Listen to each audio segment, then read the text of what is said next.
उसे जानता हूँ और मैं देखता हूँ कि दिनेश जोशी भाई लगातार जितने कम साधनों में ज़्यादा से ज़्यादा काम, तो उसका नाम दिनेश जोशी भाई। और मैं इनके अनेकों कार्यक्रमों में गया हूँ। जो भी थोड़ी मदद मैं कर सकता हूँ मैं करता हूँ, और ये इनका बड़प्पन है कि मेरी थोड़ी मदद को भी ज़्यादा मदद मानते हैं। इनके लिए भी मैं आपको धन्यवाद। बेगम पाशा भाई धर्मवीर जी हैं, बहुत ही वरिष्ठ सीनियर IAS रिटायर्ड हुए और RK में लगातार जो गरीबों के बीच में काम करते हैं, ऐसे मनीष गौड़ साहब भी हमारे बीच में हैं। हमारे आनंद जी और भंडारी साहब जो अभी दोबारा भी जीते हैं, दोनों को बधाई देते हैं। आनंद साहब बोलता भी हूँ कि अपने जैसे उत्तराखंड के आप लोग देवभूमि से आते हैं, देवभूमि हमारे क्षेत्र में बहुत संख्या में लोग हैं, बहुत संख्या। अपनी संस्कृति, अपनी भाषा, जो यहाँ पर हम बच्चे नए, नेचुरल बात है कि दिल्ली में ही अगर वो पढ़ाई कर रहे हैं, दिल्ली में ही पैदा हुए हैं, तो कि हमारी भाषा या हमारी संस्कृति से दूर ना हो जाए, उनको भी हमारी चीज़ें, मतलब उत्तराखंड की देवभूमि की चीज़ें पता रहें।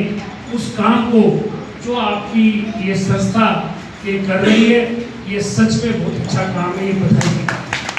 मैं ये काम देखता हूँ। मैं अभी केरला के प्रोग्राम में गया था, मैंने वहाँ भी बोला, तमिल के प्रोग्राम में भी मेरा जाना होता है। हमारा RK भी अपने आप में लगभग दिया है। RK में जितनी अलग अलग राज्यों के लोग रहते हैं, मैं ये गारंटी के साथ कह सकता हूँ कि दिल्ली की किसी भी विधानसभा में नहीं रहते। इसकी वजह है हमारे यहाँ सरकारी कर्मचारी भाइयों की कॉलोनी है। सरकारी कर्मचारी भाई अलग अलग क्षेत्र से आते हैं, अलग अलग प्रांत से आते हैं और RK में रहते हैं।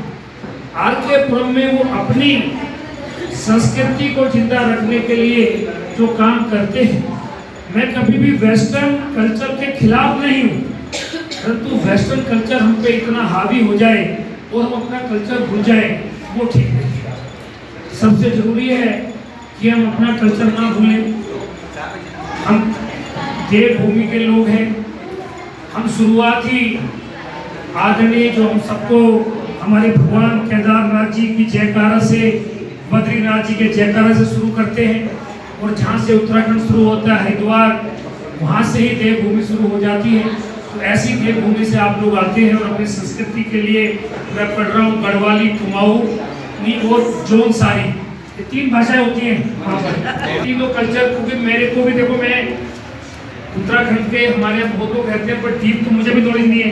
क्या तो दिनेश जोशी मेरे को तो तुम्हें क्लास में बुला लो भाई, कुछ परंतु ये अच्छा है। और मैं अभी 1 साल के तकरीबन बाद से 2 दिन की छुट्टी ले पाया, और 2 दिन की छुट्टी लेके भी मैं उत्तराखंड ही गया। नैनीताल से ऊपर अल्मोड़ा एक जगह है, आप तो सब जानते हैं, जिनका नहीं पता उनको बता रहा हूँ। अल्मोड़ा में गया तो मेरे यार को बोले कि यार 4-5 दिन रुक गए। मैंने कहा नहीं भाई, अभी नए नए विधायक बने हैं, इलाके में बहुत काम है। तो वो 2 दिन, 1 दिन तो जाने में ही लग गया, 8 घंटे लगे, और 1 दिन रुके, अभी दिन आने में 8 घंटे लग गए। तो हम देखा जाए तो 1 ही दिन रुके, 2 दिन तो गाड़ी में ही रहे। पर ये कि चलो, पर हमें बड़ा अच्छा लगा कि वहाँ अच्छा सर्दी का मौसम था अल्मोड़ा में। तो रात को हमें इस मौसम में भी, पिछले हफ्ते गया था शर्मा जी, मैंने जैकेट पहन रखा। बहुत बधाई देता हूँ जो आप अपना टाइम लगा रहे हैं इस NGO में और अपनी संस्कृति को आगे बढ़ा रहे हैं, उसके लिए बहुत बहुत शुभकामनाएं।